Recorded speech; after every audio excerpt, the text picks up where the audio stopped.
Kali ini untuk moderator ada Dr. Zaka. Terima kasih Dr. Zaka sudah siap standby dokter ya. Siap. Baik, terima kasih dokter. Sahabat Rumah Sakit Zaki Junet, di tengah pandemi COVID-19 ini kita semua sama-sama berdoa semoga kita dalam kondisi yang sehat dan dapat menjalankan tugas dan kewajiban masing-masing. Dan sahabat sekalian, siapa bilang kalau resiko penyakit jantung hanya pada orang-orang yang berusia lanjut. Dan faktanya serangan jantung ini berpotensi terjadi pada saat usia muda bahkan anak-anak. Bagaimana kita mengantisipasi dengan menjaga kesehatan organ tubuh kita. Namun menjaga kesehatan tubuh, menjaga kesehatan jantung ini bagaimana caranya? Mari kita ikuti terus sampai selesai. Dan sahabat Rumah Sakit Zaki Junet, peserta Zoom yang kami hormati, sebagai host acara ini perkenankan saya menyampaikan susunan acara kelas belajar Zoom kali ini. Yang pertama adalah pembukaan, kemudian nanti akan dilanjutkan oleh moderator, oleh Dr. Zaka. Dan nanti di acara ada sesi pemaparan dari narasumber, kemudian juga dilanjutkan dengan diskusi dan tanya jawab. Di akhir sesi kita akan ada arsip. Mohon untuk semua peserta dibuka kamera untuk dilakukan screenshot sebagai arsip kebersamaan kita di kelas belajar hari ini. Langsung saja mari kita buka kelas belajar via Zoom bagaimana mengetahui terjadinya serangan jantung dengan bersama-sama membaca basmalah. Bismillahirrahmanirrahim. Untuk selanjutnya kami serahkan kepada moderator Dr. Zaka. Dipersilakan. Ya. Terima kasih banyak Mas Ervan ya. Assalamualaikum warahmatullahi wabarakatuh. Waalaikumsalam warahmatullahi wabarakatuh. Oke, selamat datang kepada para peserta belajar hari ini, kelas belajar awam. Baik, pada hari ini perkenalkan nama saya Dr. Zaka Zaid yang bekerja sebagai dokter umum di Rumah Sakit H.A. Zaki Junet. Pada hari ini saya akan bertindak sebagai seorang moderator yang dimana hari ini kita akan membahas tentang terjadinya serangan jantung seperti itu. Nanti untuk selanjutnya untuk pemaparan hari ini akan ada pemaparan materi oleh Dr. Lanjar spesialis jantung. Kemudian nanti akan dilanjutkan dengan pertanyaan. Bagi para peserta yang ingin memberikan pertanyaan, diharapkan untuk memberikan pertanyaan di chat, tidak untuk mengeluarkan suara, dan mohon maaf untuk di-mute semuanya agar tidak mengganggu bagaimana perjalanan dari kelas awam ini. Seperti itu. Nanti kalau sudah ada pertanyaan silahkan di chat, nanti akan kami kompilasi dan akan kami tampilkan dan akan kami sampaikan kepada Dr. Lanjar untuk selanjutnya kemudian dijawab kepada para peserta kalian. Baik, tanpa mengulur waktu lagi, mari kita mulai hari ini. Dr. Lanjar sudah siap? Ya, siap. Ya, oke, baik. Waktu dan tempat kami persilahkan. Silahkan Dr. Lanjar. Baik. Ya. Terima kasih untuk Dr. Zaka Zaid sebagai moderator untuk kesempatannya. Assalamualaikum warahmatullahi wabarakatuh. Ya, perkenalkan saya Dr. Lanjar, spesialis jantung dan pembuluh darah dari Rumah Sakit H.A. Zaki Junet, yang pada malam ini akan memberikan materi seminar tentang mengetahui tanda-tanda serangan jantung. Iya. Langsung saya mulai aja ya.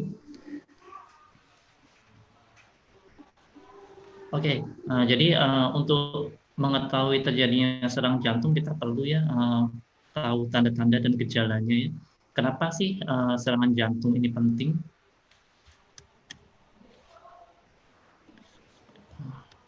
Nggak bisa mulai.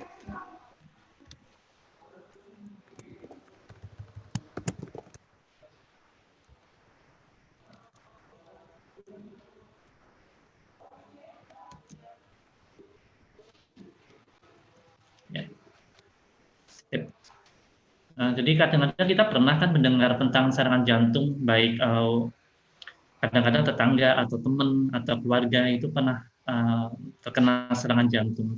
Ya, nah tapi sebenarnya apa sih serangan jantung itu dan gimana gejala-gejalanya? Ya? Lalu kenapa kok kita harus tahu gejala-gejala dari serangan jantung ini? Karena dengan mengetahui gejala serangan jantung kita bisa tahu serangan jantung dengan cepat.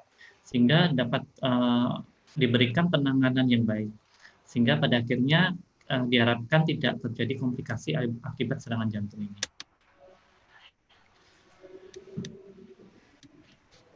Ya, sebagai pendahuluan, serangan jantung itu disebabkan oleh penyakit jantung koroner ya. Jadi ada banyak sekali penyakit jantung, ya. Ada penyakit jantung koroner, ada gagal jantung, ada gangguan irama jantung, ada penyakit katup gitu ya. Tapi yang dimaksud dengan serangan jantung itu merupakan penyakit yang disebut yang sebenarnya sih disebut dengan penyakit jantung koroner gitu. Disebabkan oleh penyakit jantung koroner. Jadi didahului oleh penyakit jantung koroner. Nah, penyakit jantung koroner ini sendiri itu merupakan penyebab kematian paling tinggi ya, baik di seluruh dunia maupun di Indonesia. Nah, di Indonesia itu juga sampai 500.000 kasus per tahun itu meninggal akibat penyakit jantung koroner ini. Nah, lalu apa sih penyakit jantung koroner itu? Penyakit jantung koroner itu merupakan adanya suatu gangguan fungsi otot jantung karena kekurangan darah gitu. Nah, kekurangan darahnya kenapa? Nah, kurang darahnya itu karena ada penyumbatan di pembuluh darah koroner. Nah, ini jadi ada pembentukan plak gitu ya di dalam pembuluh darah koroner. Yang kalau plak ini pecah lalu akan menutup koronernya gitu, sehingga aliran darah ke jantung itu menjadi berkurang. Kalau ini tidak segera ditangani, akibatnya otot jantung itu bisa rusak. Nah, ini kalau lebih enak kalau kita belajar dari gambar ya. Nah, kita harus tahu dulu nih, jantung kita itu merupakan organ vital yang ada di dalam dada. Jadi, ada di dalam dada kita sebelah tengah, yang agak menjorok sedikit ke sebelah kiri. Ya. Nah, otot-otot jantung ini terdiri dari otot-otot nih yang kita lihat nih, serat-serat coklat ini otot-otot jantung yang membentuk jantung. Nah, untuk menjalankan fungsinya dengan baik, otot jantung itu dikasih darah, diberikan oksigen dan nutrisi dari pembuluh darah yang disebut dengan pembuluh darah koroner. Ini yang merah-merah ini dibagi menjadi dua cabang, ada cabang kanan dan cabang kiri, dan dari cabang-cabang itu bercabang-cabang lagi menjadi cabang kecil yang memberikan nutrisi pada otot jantung tersebut.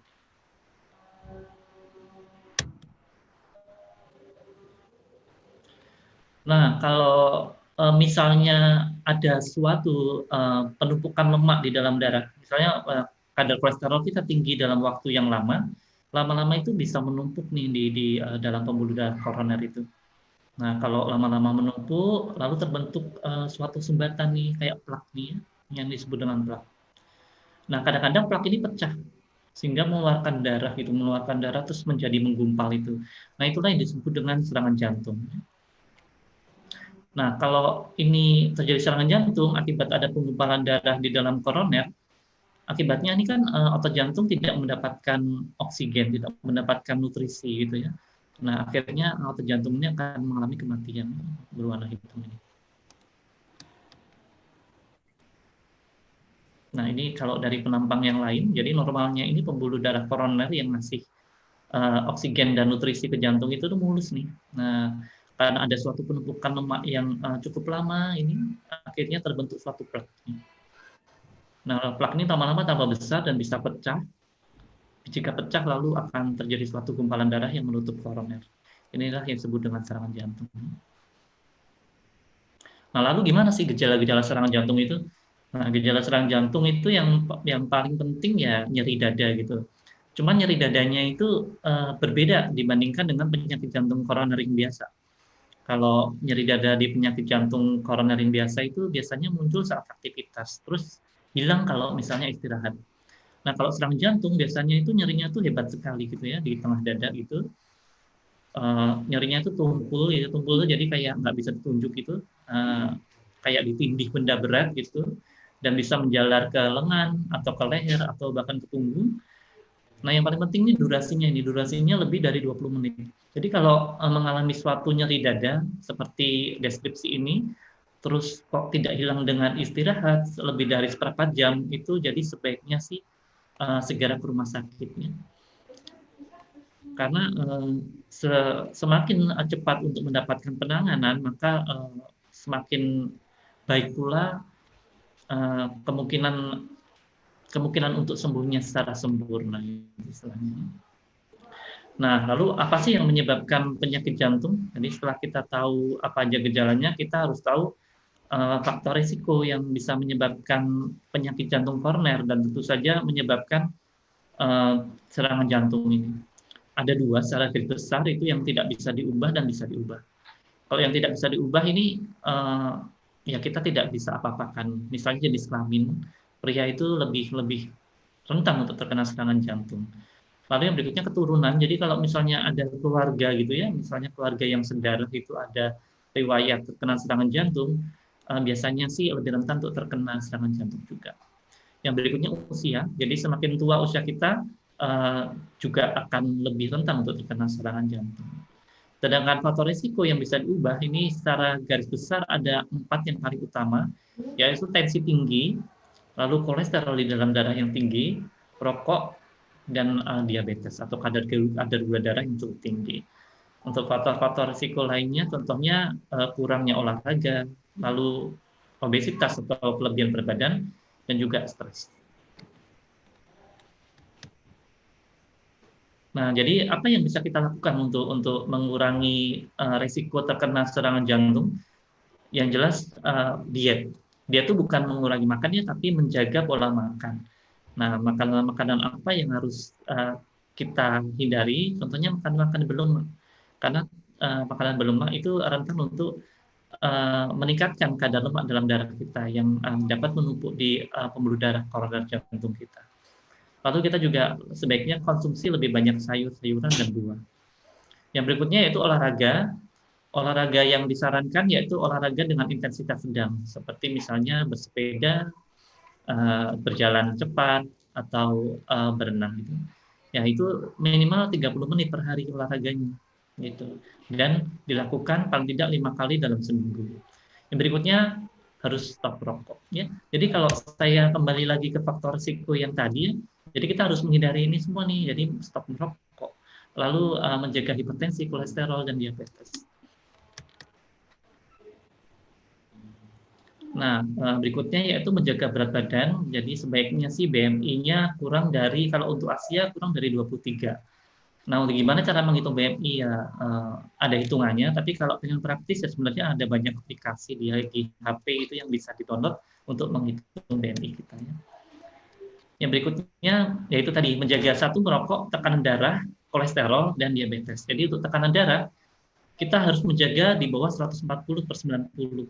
Cara paling utama tetap perubahan pola hidup, yaitu dengan olahraga dan dengan menjaga makan. Kalau untuk tekanan darah yang perlu dijaga yaitu makanan-makanan tinggi garam. Jadi kita harus diet garam. Sebenarnya ada hitungannya ya untuk kebutuhan garam yang ideal, namun agaknya susah untuk menghitung-hitung garam dalam makanan kita. Jadi sebaiknya sih kita sebaiknya sih mengurangi garam gitu aja ya, jangan terlalu makan banyak yang asin. Yang berikutnya kalau tidak bisa dikontrol dengan obat. Begitu juga dengan kadar lemak darah sama. Lini pertamanya itu dengan perubahan pola hidupnya, dengan olahraga dan menjaga makan. Namun kalau misalnya tidak terkontrol dengan obat. Ya, ya itu aja nampaknya. Terima kasih. Kalau ada pertanyaan silakan diajukan. Baik. Ya. Terima kasih banyak Dr. Lanjar atas pemaparannya. Selanjutnya untuk para peserta yang ingin bertanya, silahkan bertanya di chat. Sementara kita menunggu daftar pertanyaan yang masuk, saya kembalikan sementara untuk Mas Ervan. Mungkin ada hal-hal yang ingin disampaikan dulu. Terima kasih.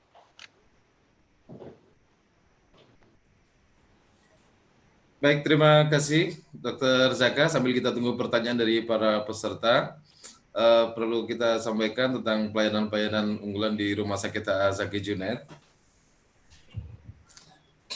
Dan terima kasih juga ini Dr. Lanjar Harjayo. Selamat bergabung karena beliau Dr. Lanjar juga praktek di Rumah Sakit Zaki Junet Kota Pekalongan. Adapun nanti untuk jadwal prakteknya bisa dilihat juga di link Facebook Rumah Sakit Zaki Junet. Jadi Rumah Sakit Zaki Junet kita dalam hal media promosi juga menyampaikan tentang melalui digital, kita punya link Facebook, juga Instagram Rumah Sakit Zaki Junet untuk bisa di-follow juga. Kita akan umumkan juga untuk para peserta yang mengajukan pertanyaan akan mendapatkan gift atau hadiah dari Rumah Sakit Zaki Junaid. Jadi nanti untuk pertanyaan-pertanyaan yang masuk, ini juga berkesempatan untuk mendapatkan hadiah. Gitu aja dokter. Dokter Jaga silakan. Kita kembalikan lagi. Ya, terima kasih. Baik, sementara kita tunggu sebentar ya sambil kami kompilasi apakah ada pertanyaan-pertanyaan yang masuk, mungkin lewat chat. Ini sih yang Bu Eni yang bukan dari rumah sakitnya, bukan. Oke. Pas sekali ini dokter. Ada pertanyaan dari Bu Maita. Ada pertanyaan tentang bayi mendengar ada gangguan jantung yang biasa penyakit jantung bawaan untuk bayi. Itu biasanya dikarenakan oleh apa ya dok? Apa mungkin karena ibunya saat hamil atau dari konsumsi yang masuk dari ibu hamilnya? Mungkin agak sedikit melenceng ya dokter, tapi silakan dokter Lanjar mungkin bisa menjawab. Ya, untuk penyakit jantung bawaan sendiri ini sebenarnya multifaktorial ya. Sampai sekarang itu bahkan belum diketahui secara pasti apa yang menyebabkan seorang bayi itu mendapatkan penyakit jantung bawaan. Namun yang bisa dipastikan genetik itu memegang peran yang penting. Jadi misalnya kalau misalnya ada keturunan atau keluarga yang pernah ada suatu gangguan penyakit jantung bawaan, biasanya sih lebih rentan untuk terkena penyakit jantung bawaan. Tapi sekali lagi penyakit jantung bawaan itu sesuatu yang multifaktorial. Apa maksudnya multifaktorial? Jadi ada banyak faktor yang menyebabkan penyakit jantung bawaan. Contohnya misalnya apa yang dikonsumsi ibu ketika hamil. Contohnya ketika ada ibu dengan konsumsi alkohol atau misalnya dengan paparan rokok juga lebih rentan terkena penyakit jantung bawaan. Gitu, Dok. Ya, baik. Terima kasih banyak atas jawabannya Dr. Lanjar. Jadi seperti itu ya Bu Maita ya. Jadi untuk gangguan jantung pada anak memang multifaktorial seperti yang dijelaskan oleh Dr. Lanjar. Baik, untuk selanjutnya pertanyaan dari Bu Alfiane. Mau bertanya untuk serangan jantung apakah harus minum obat terus? Lalu untuk Dr. Lanjar praktiknya kapan saja ya untuk di Junaid? Terima kasih. Silakan Dr. Lanjar untuk menjawab. Ya, jadi kalau sudah pernah terkena serangan jantung sih memang biasanya harus minum obat seumur hidup. Namun biasanya dan obatnya itu untuk awal-awal cukup agak banyak ya jumlahnya. Namun lama-lama obatnya akan turun. Fungsinya gunanya obat setelah serangan jantung yang jelas satu mencegah komplikasi lebih lanjut dari serangan jantungnya. Yang kedua kita menjaga faktor resikonya itu tadi. Bu, jadi kalau misalnya orang-orang dengan serangan jantung biasanya itu mempunyai faktor risiko tadi. Jadi yang paling penting satu mencegah komplikasi, dua mencegah serangan jantung ulangan. Jadi karena memang tidak bisa kita jamin kalau orang sudah kena serangan jantung tidak terkena serangan jantung lagi di masa depannya gitu, di lain hari gitu. Itu kenapa kita harus menjaga faktor risiko.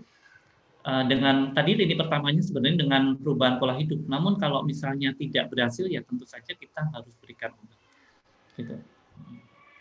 Baik, terima kasih banyak Dr. Lanjar atas jawabannya.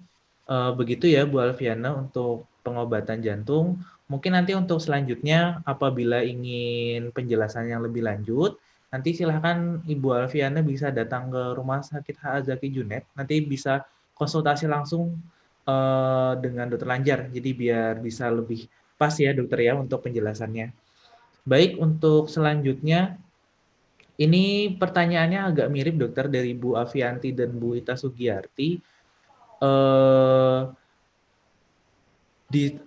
Bu Avianti bertanya, kalau ada orang yang batuk atau teriak dada tengah, kemudian langsung lemas dan tidak sanggup bicara, apakah itu termasuk kelainan jantung atau bukan? Kemudian kalau dari Ibu Ita, ini tentang penanganan awal dokter. Apakah untuk orang awam sepertinya, saya pernah dengar jika terjadi serangan jantung dengan nyeri dada, bisa dengan usaha dibatukkan dengan sekuat-kuatnya, apakah betul? Baik, dokter Lanjar mungkin bisa menjawab. Terima kasih. Iya, untuk Ibu Avianti ya, ini kalau mudah kaget dengan orang batuk atau orang teriak. Ya bisa jadi karena suatu kelainan jantung, namun bukan serangan jantung ini ya Bu ya. Jadi penyakit jantung itu kan banyak sekali ya. Ada penyakit jantung koroner, ada gagal jantung, ada gangguan irama jantung. Gitu. Nah, salah satu penyakit jantung yang disebut dengan gangguan irama bisa jadi bermanifestasi seperti keluhan dari ibu ini. Jadi harus dilakukan pemeriksaan lebih lanjut. Jadi bisa saja gitu, bisa dari jantung itu ya Bu ya. Untuk yang berikutnya untuk pertanyaan Ibu Ita Sugiyarti. Nah, pertanyaan Ibu Ita ini sangat-sangat menarik karena ini cukup viral juga di beberapa waktu lalu. Ketika ada seseorang dengan serangan jantung, katanya kan harus dibatuk-batukan. Kalau mungkin yang pernah dengar juga, ketika serangan jantung harus dipukul-pukul gitu di beberapa tempat tertentu gitu ya, dipukul-pukul gitu. Nah, itu menarik sekali karena sebenarnya itu tidak benar gitu ya. Untuk beberapa kelainan jantung lain, mungkin ada yang bisa bermanfaat dengan cara dibatuk-batukan. Contohnya gangguan irama jantung. Emang kalau kelainan jantungnya itu merupakan suatu gangguan irama jantung, bisa saja bermanfaat dengan cara membatuk-batukkan. Namun apabila serangan jantung, maka manuver-manuver seperti dibatukkan atau dipukul-pukul atau ditepuk-tepuk itu tidak berguna. Satu-satunya yang berguna untuk serangan jantung yaitu dibawa ke rumah sakit. Itu saja. Jadi kalau ada seseorang dengan keluhan yang seperti saya sampaikan tadi, ya otomatis yang harus dilakukan meminta pertolongan untuk dibawa ke rumah sakit secepatnya. Karena semakin cepat maka semakin sedikit otot jantung yang rusak. Jadi setelah serangan jantungnya itu tidak timbul komplikasi-komplikasi lainnya. Gitu. Terima kasih banyak Dokter Lanjar. Mungkin untuk selanjutnya kita masih ada waktu. Oke, berarti untuk selanjutnya kita coba untuk jawab dari Pak Bayu ya. Ini bertanya apabila berolahraga badminton di malam hari, apakah berpengaruh pada kesehatan jantung, dokter?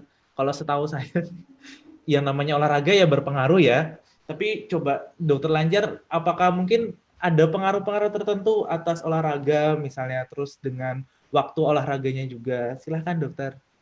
Iya, nggak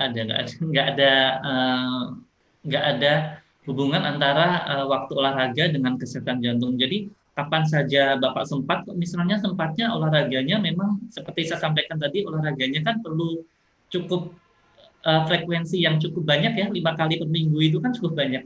Kalau memang misalnya baru bisa dilakukan malam hari dan sempatnya malam hari, boleh-boleh saja. Jadi lebih baik berolahraga walaupun malam hari daripada tidak berolahraga, intinya gitu. Ya, tidak ada hubungan antara waktu olahraga dengan kesehatan jantung. Jadi semua olahraga dilakukan kapan saja tetap memberikan manfaat. Oke, terima kasih banyak Dokter Lanjar atas penjelasannya. Mungkin ini ada pertanyaan lagi dokter dari Pak Yunan. Ini tentang ciri-ciri penyakit jantung. Apakah kakinya bengkak? Kemudian ciri-ciri lainnya apa ya biar saya lebih aware? Silakan dokter. Ya, betul sekali Pak Yunan. Kaki bengkak itu merupakan salah satu gejala dari penyakit jantung. Jadi kalau saya berbicara lebih luas ya, kaki bengkak itu kemungkinannya itu bisa dari ginjal, dari jantung, dari liver, atau dari kadar protein dalam darah kita. Nah, salah satunya kan dari jantung ya. Nah, berarti kalau memang kakinya bengkak, ya bisa saja itu dari jantung. Kita bisa aware kalau itu mungkin dari jantung, terutama kalau ada gejala-gejala lainnya. Nah, contohnya gejala lainnya itu kalau Bapak sering merasakan lelah gitu ya, lelah ketika aktivitas gitu. Jadi kalau misalnya jalan, dulu saya jalan 50 meter itu nggak sesek dok. Cuman sekarang kok kalau misalnya jalan 50 meter atau naik ke lantai 2 aja kok ngos-ngosan gitu. Terus kaki saya sering bengkak, yaitu merupakan tanda dan gejala dari penyakit jantung. Ya. Namun ini bukan penyakit jantung, serangan jantung tadi ya Pak ya. Nah, namun ini merupakan salah satu penyakit jantung yang disebut dengan gagal jantung. Nah, tanda-tanda yang paling utama itu tadi sesak ketika aktivitas. Yang kedua itu biasanya sering terbangun saat malam hari. Jadi kalau lagi tidur, lagi enak-enak tidur gitu, tiba-tiba sekitar beberapa jam gitu terbangun tiba-tiba karena sesek banget gitu. Nah, yang berikutnya kadang-kadang tidurnya itu tidak bisa dengan 1 atau 2 bantal. Jadi bantal itu harus tinggi, harus setengah duduk gitu. Nah, disertai dengan kaki bengkak, itulah tanda dan gejala dari gagal jantung. Betul sekali. Ya, terima kasih banyak Dokter Lanjar. Ya, silakan apakah ada yang ingin bertanya lagi? Dokter Oke, Jaka. ini dari Bu Hani sepertinya ya. Mas Ervan, kita masih punya Ya. waktu berapa banyak nih? Sepertinya kok ada pertanyaannya tambah banyak ini. Kalau di rencana kita sih 1 jam, berarti jam 19.30 ya. Nanti Oke. silakan. Tadi kita mulainya juga udah ini sih, udah mulur. Artinya Oke, karena berarti kita yang masih memberi kesempatan masih ada waktu untuk menjawab ya, Mas Ervan ya. Dokter Oke, Jaka kalau boleh? gitu, Mas boleh tanya nggak Dokter Jaka? oh boleh silakan. Iya, mau tanya nih Dokter Lanjar. Dokter, kalau dehidrasi, jadi anak saya kan dulu pernah ini apa namanya, pernah dehidrasi, kemudian detak jantungnya tuh kencang banget gitu. Apakah itu juga ada indikasi, boleh dikatakan ada kemungkinan jantung atau enggak, dokter? Terima kasih, Iya, dokter. iya, iya. Nah, jadi tidak selalu ketika dehidrasi, maksudnya gini, ketika dehidrasi, jantung kita tuh cukup cepat. Nah, itu sebenarnya itu suatu kompensasi tubuh ya. Kompensasi tubuh itu kayak cara tubuh kita gitu untuk menormalkan eh, keseimbangannya gitu. Ketika dehidrasi, otomatis kan cairan di dalam tubuh kita itu kan kurang ya. Jadi kan darah yang beredar dalam tubuh kita itu kurang. Nah, kenapa jantung menjadi cepat? Karena dia itu pengen memenuhi kebutuhan dari cairan tubuh itu. Gitu. Jadi gini ya, ketika darah air yang masuk ke dalam tubuh kita ketika dehidrasi, ya, nah jantung itu untuk memenuhi kebutuhan cairan yang kurang itu dengan memompa dengan cepat gitu. Nah, jadi tidak selalu itu disebabkan oleh suatu penyakit jantung, tapi itu merupakan suatu kompensasi yang normal dari tubuh kita ketika kekurangan cairan. Terima kasih, dokter, atas jawabannya. Ya. Silakan dilanjut lagi, dokter Jaka. Ya, terima kasih dokter. Dokter, mungkin ini saya ya gantian yang bertanya nih sebagai seorang dokter umum. Mungkin saya juga sering ditanya nih dok oleh pasien-pasien karena ada mungkin koleganya atau saudaranya ini orangnya tuh katakanlah rajin berolahraga, misalnya guru tenis atau misalnya guru futsal seperti itu atau guru olahraga, tapi kok ternyata suatu ketika meninggal karena akibat serangan jantung. Kok bisa ya dok ya? Padahal kan istilahnya orang tersebut kan rajin berolahraga seperti itu dokter. Ya. Sudah dipastikan serangan jantung atau tidak? Nah, ketika memang sudah dipastikan serangan jantung, padahal dia ada riwayat olahraga yang baik, sekali lagi harus diingat dok bahwa serangan jantung itu tadi faktor risikonya itu cukup banyak. Ya, jadi untuk faktor resiko itu saja hanya satu saja itu bisa menyebabkan suatu penyakit jantung koroner. Itu kenapa apapun faktor risikonya, berapapun jumlah faktor risikonya, tetap kita harus turunkan. Nah, bisa saja misalnya dia dengan riwayat olahraga yang baik, namun misalnya ada family history atau riwayat keluarga, itu merupakan faktor risiko yang sangat besar gitu. Nah, bisa saja dia terkena penyakit jantung koroner. Itu juga misalnya dia walaupun olahraganya yang baik, tapi kok diabetesnya tuh nggak terkontrol. Walaupun diabetes itu salah satu mengontrolnya tuh dengan olahraga itu tadi gitu ya. Tapi kalau misalnya dietnya tidak cukup baik gitu atau misalnya obatnya tidak teratur, tidak baik, pokoknya diabetesnya tidak terkontrol, tentu saja faktor risiko untuk penyakit jantung koroner itu masih tetap ada. Gitu. Ya, itu kenapa faktor risikonya walaupun cuma satu, misalnya cuma hanya smoker, ya tetap harus kita hentikan gitu, kita kontrol. Iya. Ya, terima kasih banyak dokter. Kalau begitu dokter ada pertanyaan lagi nih dokter. Kalau misalnya pada pasien-pasien yang sudah pernah terkena serangan jantung tersebut, kira-kira ada nggak sih dok, misalnya untuk olahraganya apakah tidak boleh seperti ini atau tidak boleh seperti itu, atau misalnya biar tidak terkena lagi gitu dok? Itu kira-kira ada kiat-kiat khusus nggak ya dok? Ya sebenarnya sih ada patokannya ya dok ya, dalam artian kalau pada orang-orang setelah serangan jantung harusnya sih kita lakukan assessment atau lakukan kayak latihan ringan untuk pasien tersebut, lalu kita menentukan berapa sih aktivitas yang bisa dilakukan dia. Jadi kita tentukan aktivitas itu dengan suatu satuan yang disebut dengan MET. Jadi orang kalau misalnya setelah serangan jantung kita lakukan latihan gitu. Nah dari latihan itu kita bisa lakukan perhitungan berapa MET gitu atau aktivitas apa saja yang masih bisa dia lakukan gitu. Nah selanjutnya kita akan mempunyai suatu daftar aktivitas-aktivitas beserta MET-MET-nya gitu. Gitu. Paham dok? Oke, ya. Terima kasih banyak dokter. Mungkin ini selanjutnya ada pertanyaan dokter agak menarik dari Bu Hani Mauliza. Katanya jika ada keluhan kalau lelah sedikit saja, panik sedikit seperti nafas tersengal-sengal atau seperti habis menangis padahal tidak menangis. Apakah itu ada hubungannya juga dokter dengan penyakit jantung? Ya, kalau dari gejala yang Ibu Hani Mauliza ini sampaikan sih bisa jadi dikarenakan suatu penyakit jantung. Namun tentu saja kita harus lakukan pemeriksaan lebih lanjut, baik pemeriksaan fisik maupun pemeriksaan penunjang. Karena memang untuk diagnosis jantung ini tidak bisa hanya dengan gejala saja. Iya. Terima kasih banyak dokter.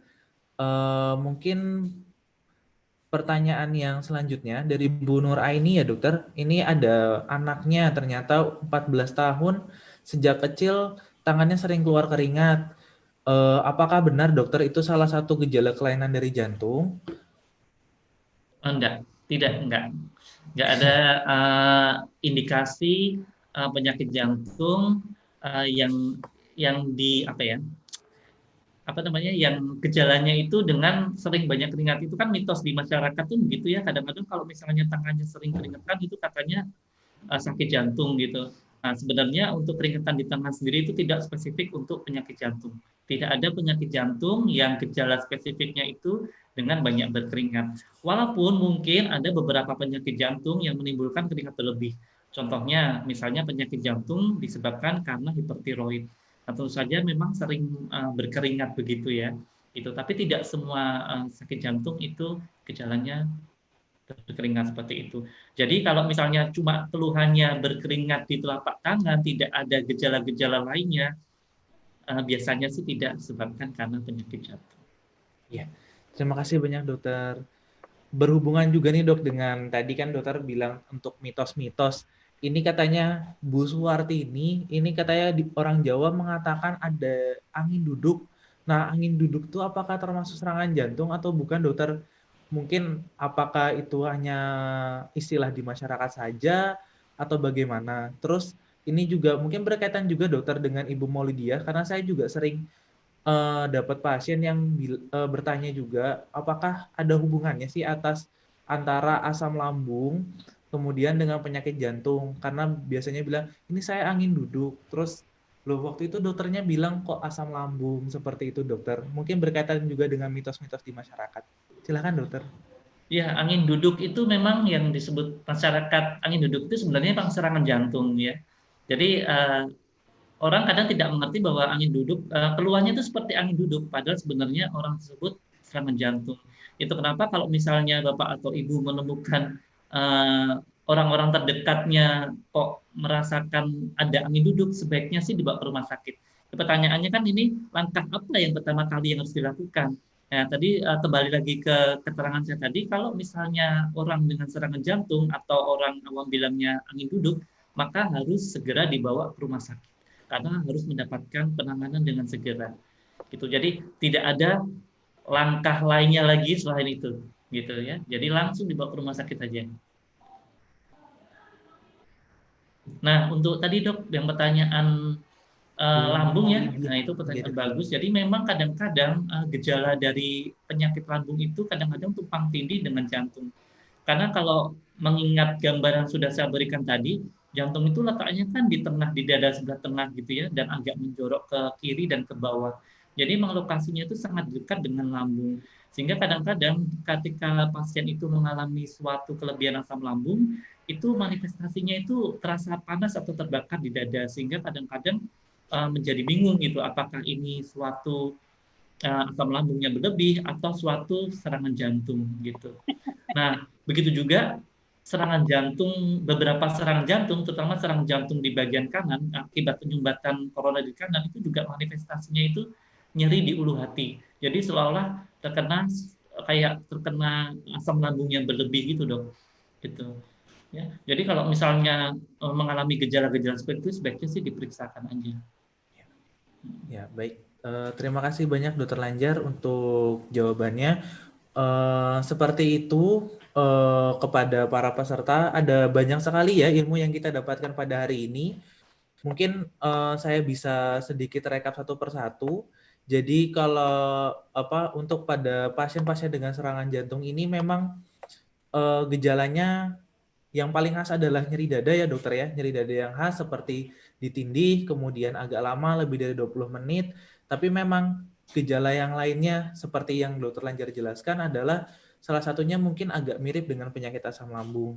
Jadi mungkin kalau misalnya dari para peserta Bapak Ibu sekalian, kalau misalnya merasakan gejala-gejala yang sudah dijelaskan barusan, dan misalnya ragu atau misalnya khawatir, silakan langsung dibawa ke Rumah Sakit H.Zaki Junet. Kalau memang ternyata serangannya itu cukup berat, silakan langsung dibawa ke IGD, nanti akan diberikan penanganan lebih lanjut dan langsung akan dikonsultasikan dengan Dokter Lanjar. Namun apabila bisa untuk ke Poli, nanti bisa ketemu langsung dengan Dokter Lanjar. Prakteknya hari Senin sampai dengan hari Sabtu, nanti bisa dilihat untuk jadwalnya. Mas Ervan, jadwalnya Dokter Lanjar hari apa aja, jamnya Mas Ervan? Boleh, terima kasih. Terima kasih sekali Dokter Zaka. Kita sampaikan kepada hadirin peserta sekalian bahwa Dokter Zaka sudah bergabung di Rumah Sakit Zaki Junet dengan jadwal setiap hari Senin, Selasa, Jumat ini jam 13 sampai dengan jam 16.00. Kemudian untuk hari Rebo dan Kamis jam 18 sampai 21.00. Dan hari Sabtu juga ada jam 15:15 sampai jam 18.15.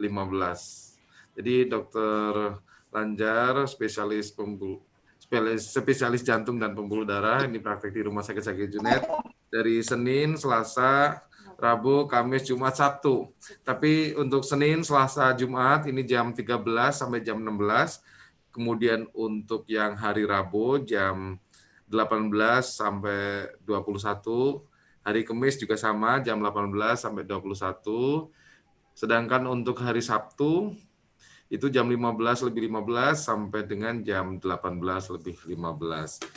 Jadi untuk berkonsultasi selanjutnya bisa ke Rumah Sakit Zaki Junet, Jalan Pelita 2, Buaran, Kota Pekalongan. Mohon maaf ini maskernya miring. Ya. Oke, baik, terima kasih Mas Ervan. Silakan kalau misalnya ada peserta yang mau bertanya, mungkin kita masih membuka 1 atau 2 pertanyaan lagi. Mumpung masih ada sedikit waktu. Oke, ini ada pertanyaan yang cukup menarik dari Bu Nur Aini, Dokter Lanjar. Izin bertanya, mantan olahragawan pada saat mudanya dulu, apakah berpotensi untuk terkena kelainan jantung saat tuanya karena kerja jantung yang diforsir pada saat muda?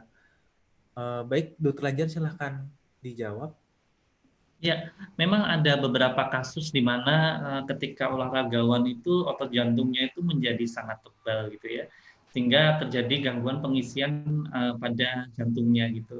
Tapi itu biasanya sih tidak semua orang dengan atlet itu menjadi tebal otot jantungnya seperti itu. Malah kalau orang dengan olahragawan di masa mudanya biasanya itu untuk arteri koronernya, tadi kan sebenarnya saya jelaskan arteri koronernya itu ada 2 cabang aja, 2 cabang besar.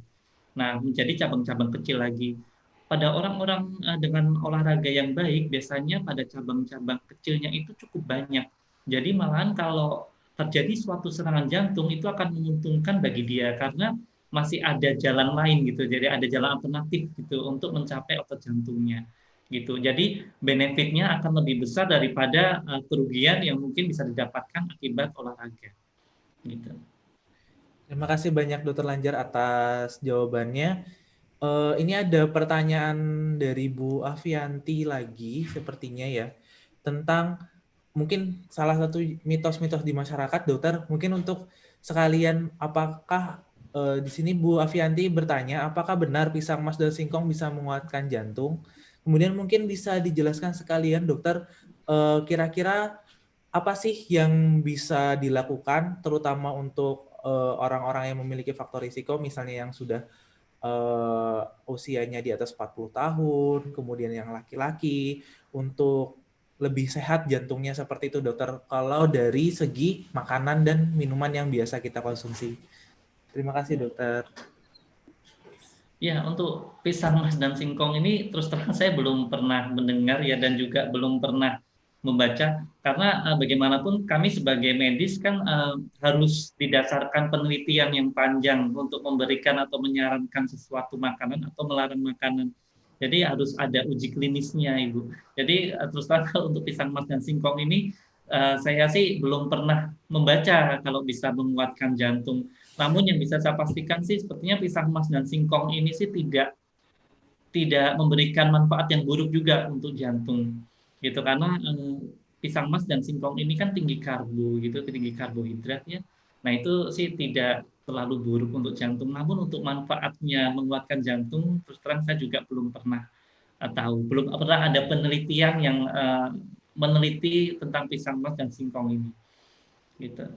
Nah, untuk makanan tadi ya, untuk makanan sih tadi itu ya Dokter Zaki ya, untuk Dokter Zaka ya, harus harus tahu apa dulu faktor resikonya gitu. Jadi kalau saya sih lebih suka, saya nggak begitu suka untuk melarang pasien makan ini, makan itu, makan ini, makan itu. Jadi saya sih lebih customize gitu ya. Jadi kalau misalnya pasien itu punya faktor risiko tertentu, baru kami sarankan makanan-makanan apa saja yang harus dihindari gitu. Jadi melihat faktor risikonya dulu apa gitu. Jadi nggak kita gebiah-gebiah gitu. Oh, ya. Gitu. Ya, baik. Terima kasih banyak Dokter Lanjar atas jawabannya. Begitu mungkin sudah cukup jelas ya Bu Avianti dan Bu Nuraini atas jawaban dari Dokter Lanjar. Ini kita tinggal sisa 4 menit lagi. Mungkin untuk Mas Ervan, kira-kira bisa promosi nih, kira-kira kan ada apa di Rumah Sakit Hazaki Junet yang berhubungan dengan jantung? Baik, terima kasih Dokter Zaka. Untuk terkait dengan pelayanan jantung, memang kita lagi menjadi promo unggulan di minggu ini. Selain itu juga kita punya USG 4 dimensi. Ini juga menjadi apa yang lagi sering kita sampaikan untuk sahabat Rumah Sakit Zaki Junet. Jadi seperti tadi disampaikan untuk pelayanan jantung dengan Dokter Lanjar, ini kita sampaikan untuk jadwalnya. Kita sosialisasi jadwalnya adalah hari Senin, Selasa, Jumat, jam 13.00 sampai dengan jam 16.00. Adapun untuk jadwal hari Rabu, ini jam 18.00 sampai 21.00. Hari Kamis juga jam 18 sampai jam 21.00. Untuk jadwal hari Sabtu jam 15:15 sampai jam 8:15. Kita masih ada waktu Dokter Zaka di menit-menit terakhir. Nanti akan kita umumkan pemenang karena disediakan 3 gift, 3 hadiah untuk peserta yang berpartisipasi bertanya via chat. Gitu, Dokter Zaka. Ya, boleh. Berarti ini kita masih ada bisa 1 pertanyaan lagi atau gimana Mas Ervan? Boleh 1 pertanyaan lagi, disepakati kita selesai jam berapa nih? Oke, berarti ini sudah 19.28, kita selesai 19.30. Baik, terima kasih. Silakan Dokter. Oke, mungkin ini kita lihat dari pertanyaan Bu Dwi Aryani nggih, Dokter Lanjar. Ini untuk hobi goes itu pengaruh ke kerja jantungnya bagaimana ya? Dan mungkin sekalian dengan pertanyaan Ibu Triasa Faradila untuk risiko penyakit jantung pada usia 20-an, Dokter. Mungkin tadi kan sudah dijelaskan apabila sudah usia tua risikonya meningkat lah. Tapi apakah untuk usia-usia muda seperti usia 20-an apakah tetap ada risikonya atau bagaimana Dokter? Terima kasih. Ya. untuk Ibu Dwi Aryani yang untuk goes tadi seperti saya bilang goes itu bagus ya. Jadi goes itu termasuk intensitas sedang. Jadi exercise atau olahraga dengan intensitas sedang bersama-sama seperti berenang atau misalnya berjalan cepat atau goes itu merupakan latihan-latihan dengan intensitas sedang yang bagus untuk kesehatan jantung. Keuntungannya apa ya tadi yang sudah saya jelaskan, keuntungannya akan memperkuat atau jantungnya dan juga akan membuat arteri koronernya itu, pembuluh darah koronernya itu akan memiliki cabang-cabang kecil itu tadi. Jadi kalau misalnya terjadi suatu serangan jantung akan menguntungkan untuk pasien tersebut. Ya. Nah berikutnya yang untuk yang Ibu siapa tuh Ibu Triasa Paradila ya untuk penyakit jantung pada usia 20-an. Nah ini dengan asumsi penyakit jantungnya yang kali ini kita bicarakan ya, penyakit jantung koroner gitu, kalau usia 20-an itu sih memang sangat jarang sekali. Biasanya muncul setelah umur 30-an, itu saja pada laki-laki. Nah, pada umur 20-an itu sangat jarang sekali, terutama pada wanita. Jadi kalau wanita masih dalam masa subur yang masih menstruasi dengan teratur, itu biasanya punya proteksi hormonal gitu. Jadi penelitian itu menunjukkan bahwa hormon wanita itu tuh memberikan perlindungan kepada arteri koronernya, sehingga pada wanita-wanita muda itu sangat jarang untuk terkena penyakit jantung koroner dan juga otomatis tidak terkena serangan jantung. Gitu. Makanya kita hampir tidak pernah menemukan pasien wanita muda itu terkena serangan jantung. Beda dengan laki-laki. Laki-laki itu umur 20-an itu penumpukan lemak di koronernya itu sudah berjalan. Itu walaupun biasanya bermanifestasi itu biasanya sih lebih dari umur 30 atau 35, kecuali pada orang-orang dengan faktor risiko yang sangat kuat, contohnya diabetes mellitus yang tidak terkontrol gitu, umur di bawah 30 sudah bisa. Itu pun pada laki-laki, tapi pada wanita itu sangat jarang sekali gitu. Terima kasih banyak Dr. Lanjar atas semua penjelasannya. Tapi mohon maaf sekali ini kita sudah jam 19.31 dokter, jadi kita harus segera berpisah dengan para pemirsa kita yang sangat antusias ini. Sebelumnya saya ucapkan terima kasih banyak kepada Dr. Lanjar atas waktunya, kemudian atas ilmunya juga yang sudah disampaikan kepada kami semua. Untuk selanjutnya saya sebagai moderator mohon pamit, mohon izin undur diri. Mohon maaf apabila ada kesalahan-kesalahan. Dan untuk selanjutnya saya serahkan kepada Mas Ervan. Silahkan Mas Ervan. Baik, terima kasih Dr. Zaka. Terima kasih Dr. Lanjar dan peserta sekalian yang baik hati. Seperti janji saya, janji kami di awal kegiatan bahwa kita akan ada 3 pemenang, 3 voucher screening jantung yang akan kita umumkan. Dan di akhir sesi ini kita harap kepada semua peserta untuk open kamera nanti ya, kita akan screenshot sebagai arsip kenang-kenangan di kegiatan hari ini.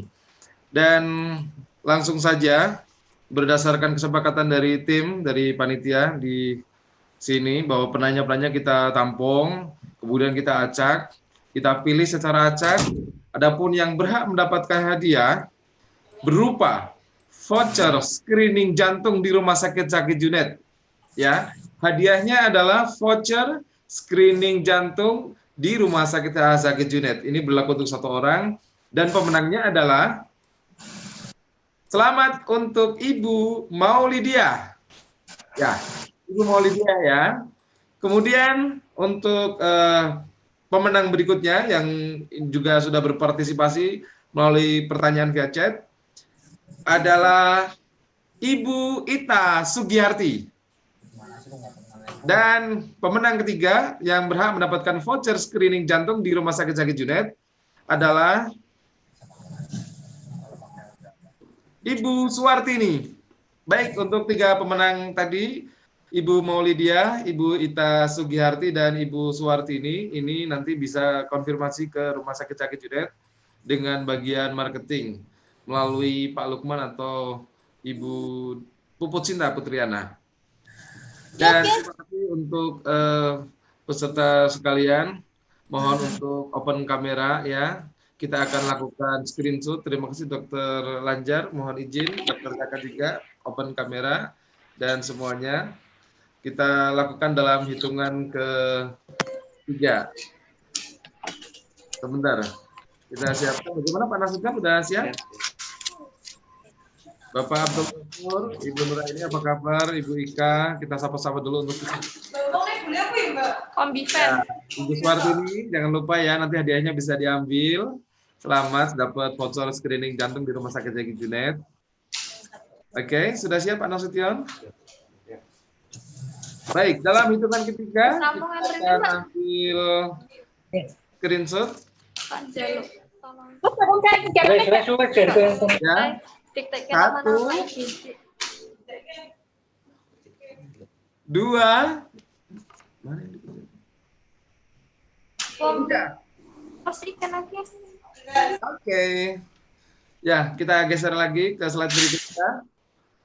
Ini Bapak Mike, kemudian Ika ini. Sambil kita copy dulu. Jangan tutup kameranya dulu.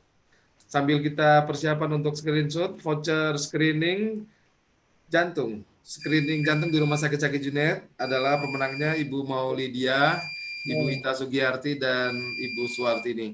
Baik, kita lakukan screening berikutnya. Dalam hitungan ketiga ya. Siap-siap. 1, semuanya open kamera. 2,